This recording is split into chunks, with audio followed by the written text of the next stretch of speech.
বিসমিল্লাহ সালাতু সালামু আলা রাসূলিল্লাহ ওয়া আলা আলিহি ওয়া সাহবিহি আজমাইন। আপনি আগে শুনেছেন সূরা বাকারার প্রসিদ্ধ আয়াত ৭ নম্বর আয়াত, খতামাল্লাহু আলা কুলুবিহিম ওয়া আলা সামিইহিম ওয়া আলা আবসারিহিম গিশাওয়া ওয়া লাহুম আযাবুন আযীম। তাদের দিলে বা অন্তরে মোহর দিয়েছেন ও তাদের কানে মোহর দিয়েছেন আর তাদের চোখের উপর গিশাওয়া পর্দা পড়ে আছে। তারপর দেখেন সূরা জাসিয়া মোটামুটি সেমই দেখতে, আফারাআইতা মান ইত্তাখাযা ইলাহাহু হাওয়াহু। তুমি কি দেখেছো তাদের যে তার খেয়াল খুশিকে নিজেদের ইচ্ছাকে মাবুদ বানিয়ে নিয়েছে। ওয়াদাল্লাহুল্লাহু আলা ইলম, এবং জ্ঞান থাকা সত্ত্বেও আল্লাহ তাকে গুমরাহিতে নিক্ষেপ করেছেন। ইলম, জ্ঞান থাকার পরেও, বোঝার ক্ষমতা থাকার পরেও সে গুমরাহ প্রদভষ্ট হয়ে গেছে। ওয়াখতামা আলা সামিহি ওয়াকলবি, এবং তার শ্রবণ করার উপর এবং অন্তরের উপর মোহর দিয়েছেন। অন্তর, হৃদয়ের উপর মোহর সিলগালা লাগিয়ে দেওয়া হয়েছে। সূরা বাকারায় কি পড়েছিলাম?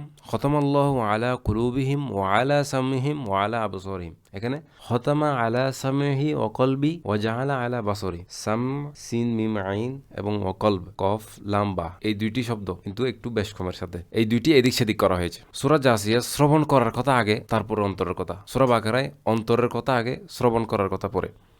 তো এখন বাকারায় দেখি। সূরা বাকারার শুরুর আয়াত অধিকাংশ মানুষের মুখস্থ। যালিকাল কিতাব লা রাইবা ফিহি। এটি এমন কিতাব যার মধ্যে কোনো সন্দেহ নেই। রয়ব, সন্দেহ কোথায় থাকে? দিলে থাকে, অন্তর থাকে। সন্দেহ কিভাবে অন্তর থাকে, এটা আমরা কিভাবে জানলাম? ওয়ারতাবাত কুলুবুহুম ফাহুম। কোরআন বলে তাদের অন্তর সন্দেহে নিপতিত, তাদের অন্তরে সন্দেহ আছে। তারপরে আসি সূরা বাকারায়, হুদাল্লিল মুত্তাকিন। হুদান, হেদায়েত কোথায় থাকে? ওমাই ইউমিন বিল্লাহি ইয়াহদি কলবাহু। যে কেউ আল্লাহর প্রতি ঈমান আনে, আল্লাহ তার অন্তরে হেদায়েত দান করেন। হুদাল্লিল মুত্তাকিন, তাকওয়া কোথায় থাকে?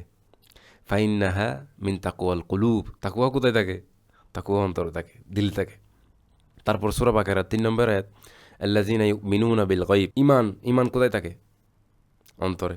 ইয়াকিমুনাস সালাতা ওয়া মিম্মা রাযাকনাহুম ইউনফিকুন। ওয়াল্লাযিনা ইউমিনুনা বিমা উনজিলা ইলাইকা ওয়া উনজিলা মিন ক্বাবলিক ওয়া বিল আখিরাতি হুম ইউকিনুন। তারা আখিরাতের উপর পরিপূর্ণ বিশ্বাস রাখে। ইয়াকিন, বিশ্বাস, দৃঢ় আস্থা কোথায় থাকে? সেটাও দিলে অন্তরে থাকে। তারপর আয়াত সূরা বাকারার ৫ নম্বর আয়াত, উলাইকা আলা হুদাম মির রাব্বিহিম ওয়া উলাইকা হুমুল মুফলিহুন। ৬ নম্বর আয়াত, ইন্নাল্লাযিনা কাফারু। কুফুর কোথায় থাকে? সেটাও অন্তরে, দিলে থাকে। প্রতিটি আয়াত সূরা বাকারার শুরু থেকেই দিলের, অন্তরের কথা বলা হচ্ছিল। অন্তর, বারবার অন্তরের কথা। তারপরে এই আয়াত ৭ নম্বর আয়াতে আসে, আল্লাহ তাআলা কি বলেন সূরা বাকারায়, খতামাল্লাহু আলা কুলুবিহিম ওয়া আলা সামিইহিম ওয়া আলা আবসারিহিম। আল্লাহ তাদের অন্তর ও তাদের কানে মোহর মেরে দিয়েছেন আর তাদের চোখের উপর পর্দা পড়ে আছে এবং তাদের জন্য রয়েছে ভয়ানক শাস্তি। লক্ষ্য করুন, আল্লাহ এতক্ষণ শুধু অন্তরের কথা বলেছিলেন। সন্দেহ অন্তরে, হেদায়েত অন্তরে, তাকওয়া অন্তরে, ঈমান অন্তরে, কুফর অন্তরে। তারপর শাস্তি এলো এবং শাস্তিও শুরু হলো অন্তর থেকে। এখন ধারাবাহিকতা বুঝতে পারছেন? সূরা বাকারার শুরু থেকেই অন্তরের কথা বলা হচ্ছিল। দিলের সাথে সম্পর্কিত। তাদের শাস্তিও কোথায় পেল? অপরাধ যেহেতু দিলে করছে, অন্তরে করছে, তাহলে শাস্তিও কোথায় দিল? অন্তর দিয়ে শুরু হলো। অর্থাৎ পাপ যখন অন্তর থেকে জন্ম নেয়, তাহলে শাস্তিও অন্তর থেকে শুরু হয়। খতামাল্লাহু আলা কুলুবিহিম ওয়া আলা সামিইহিম ওয়া আলা আবসারিহিম গিশাওয়া ওয়া লাহুম আযাবুন আযীম। এটা আমরা সূরা বাকারাটা শেষ করলাম। তো এই আয়াতটির সাথে সূরা জাসিয়ার ২৩ নম্বর আয়াতের সম্পর্কটা কি? ওয়া খতামা আলা সামিহি ওয়া কলবিহি ওয়া জাআলা আলা বাসরি। দেখতে তো সেম, কিন্তু এখানে অর্থাৎ শ্রবণ করার কথা আগে বলা হয়েছে। শ্রবণ শক্তিও অন্তরে মোহর করে দিয়েছেন আর তাদের চোখের উপর পর্দা ফেলে দিয়েছে। এটি হলো সূরা জাসিয়ার ২৩ নম্বর আয়াত। আমরা এই সূরার শুরুর দিকে যাই। সূরা বাকারার শুরুর দিকে মিলেছিলাম, এখন আমরা সূরা জাসিয়ারটা করি। সূরা জাসিয়ার শুরুর দিকে বিভিন্ন ধরনের অপরাধের কথা উল্লেখ আছে এবং ওই অপরাধগুলির মধ্যে সবচেয়ে বড় অপরাধ হলো ৮ নম্বর আয়াতে আছে। সূরা জাসিয়ার ৮ নম্বর আয়াত, ইয়াসমাউ আয়াতিল্লাহি তুতলা আলাইহি। যে আল্লাহর আয়াতসমূহ শুনে যখন তাকে পড়া শোনানো হয়, সুম্মা ইউসিররুহু মুস্তাকবিরা, কিন্তু তা শোনা সত্ত্বেও সে অহংকারের সাথে এমনভাবে মুখ ফিরিয়ে নেয়, কাআল্লাম ইয়াসমাহা, যেন আয়াতগুলো শুনেইনি। ফাবাশশিরহু বিআযাবিন আযীম। সুতরাং এমন ব্যক্তিকে যন্ত্রণাময় শাস্তির সুসংবাদ দেন। অপরাধ এখানে কি, অন্তরে নাকি শোনার? প্রথম অপরাধ কি? শোনার, শ্রবণ করার। ৮ নম্বর আয়াতে এখানে কি বলা হয়েছে? অপরাধটা কিসের? শ্রবণ করার সাথে শুরুর অপরাধ। তার ১৫তম আয়াত, অর্থাৎ তার ১৫তম আয়াত পরে আল্লাহ তাআলা ইরশাদ করেন, অর্থাৎ আমরা যেটা প্রথমে বলেছিলাম 23 নম্বর আয়াত, ওয়া খাতামা আলা সামিহি ওয়া কলবিহি ওয়া জাআলা আলা বাসরিহি গিশাওয়া, এবং তার শ্রবণ করাও অন্তরে মোহর করে দিয়েছেন আর তার চোখের উপর পর্দা ফেলে দিয়েছেন। এখানে শ্রবণ করার কথা আগে বলা হয়েছে, কারণ এখানে অপরাধের সম্পর্ক শ্রবণ করা, তাই আগে বলা হয়েছে শ্রবণ করার কথা। এখানে অপরাধ কি দিয়ে করেছে? কান দিয়ে। প্রথম অপরাধ কান দিয়ে করেছে, তাই শাস্তিও কান দিয়ে শুরু হচ্ছে। তবে একটু গভীরে গেলে দেখা যায় কানের এই অপরাধও কিন্তু সম্পূর্ণ শরীরের নয়। আয়াতেই আছে মুস্তাকবিরন, অহংকারের সাথে। আর অহংকার থাকে কোথায়?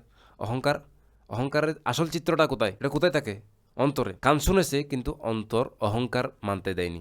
কান ছিল হাতিয়ার, অন্তর ছিল কারখানা। তাই শাস্তিতে আল্লাহ কানকে আগে মোহর দিলেন, যেহেতু অপরাধ কান দিয়ে প্রকাশ পেয়েছে। তারপর অন্তরে মোহর, যেহেতু অন্তরে ছিল মূল উৎস। কেউ যদি চোখ থাকা সত্ত্বেও রাস্তার সাইনবোর্ড না পড়ে দুর্ঘটনা ঘটায়, শাস্তিতে তার ড্রাইভিং লাইসেন্স বাতিল হয়। অর্থাৎ যে ক্ষমতার অপব্যবহার করেছে সেই ক্ষমতায় কেড়ে নেওয়া হয়।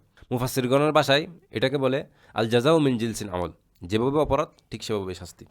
এখন চিন্তা করেন, কথা একটা বলছিল 15 আয়াত আগে, এবং তার উত্তর শাস্তি 15 আয়াত পরে দেওয়া হচ্ছে। সুবহানাল্লাহ। সূরা বাকারায় অন্তর বা দিলের কথা প্রথমে বলা হয়েছিল, কারণ ওখানে অপরাধ সবগুলি দিলের ছিল, দিলের সাথে সম্পর্ক ছিল।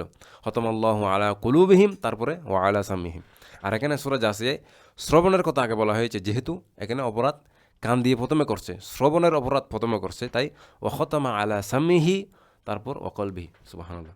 কোরআনের প্রতিটি শব্দ, প্রতিটি ক্রম, সবকিছু হিসাব করা, এটি কোনো মানুষের রচনা হতে পারে না। এটা কোরআনের ইজাজ, অলৌকিকতা। ঠিক আছে, আজকের জন্য এখানে শেষ করলাম। আগামীতে অনেক মজার গুরুত্বপূর্ণ আলোচনা হবে ইনশাআল্লাহ।